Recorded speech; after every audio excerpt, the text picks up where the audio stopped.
Hi, this is Alan Beaulieu with ITR Economics, and welcome to Trends Talk. Today we're going to talk for just a few minutes about looking on the bright side.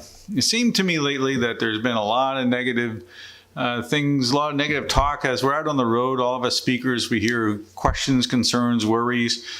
We hear about CEO polls that say recession through 2020, and it's easy to look at the darkness, but I'd like to shine a little light today. And that there are some good things going on that point towards, they're not perfect in terms of telling us that we will see that mid-2020 low in the industrial production trend and a first quarter trough in GDP, but they certainly are encouraging. They're the green shoots is what we used to call them. And the first one is in housing starts, single-family housing starts. That's a great leading indicator for the economy at all. In total, the housing starts 312 rate of change is rising, and that's very encouraging.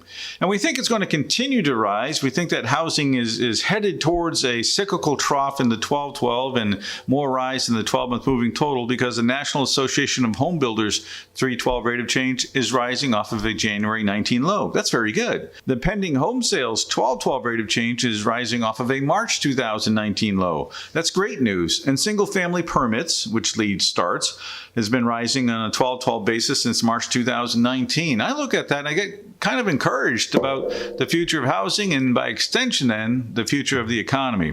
But wait, as they say, there's more. The copper price's 1212 rate of change has tentatively, and I mean in italics underlined, tentatively reached the low in July 2019.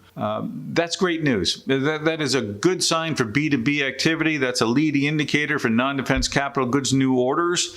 It's an intriguing hint of what we might be seeing in the future and certainly something to watch. The 312 rate of change is rising. It's still below year-ago levels, but it's definitely in phase A. So I think we have a hint here of good news on the B2B side of the economy as well. So housing's looking a little better. The B2B has an early sign of sunlight for 2020, later in 2020, but still there. And then I look at corporate profits, and the corporate profits 312 is above the 1212. That's a real positive cyclical indication. That's good news for businesses being in a position and a mindset to spend. Domestic cash holdings of businesses, the 312 is 5.3% above year-ago levels. That means the cash is 5.3% above year-ago levels on a 3-month moving total basis.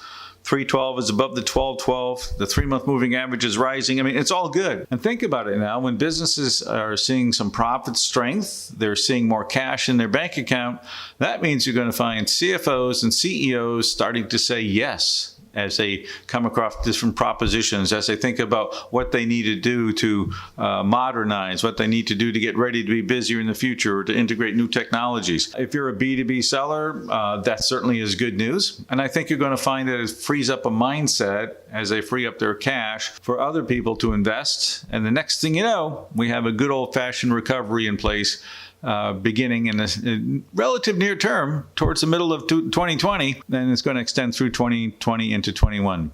And there are some bright lights here beginning to tell us that we can look forward to a brighter future. Thank you very much. This is Alan Beaulieu, ITR Economics.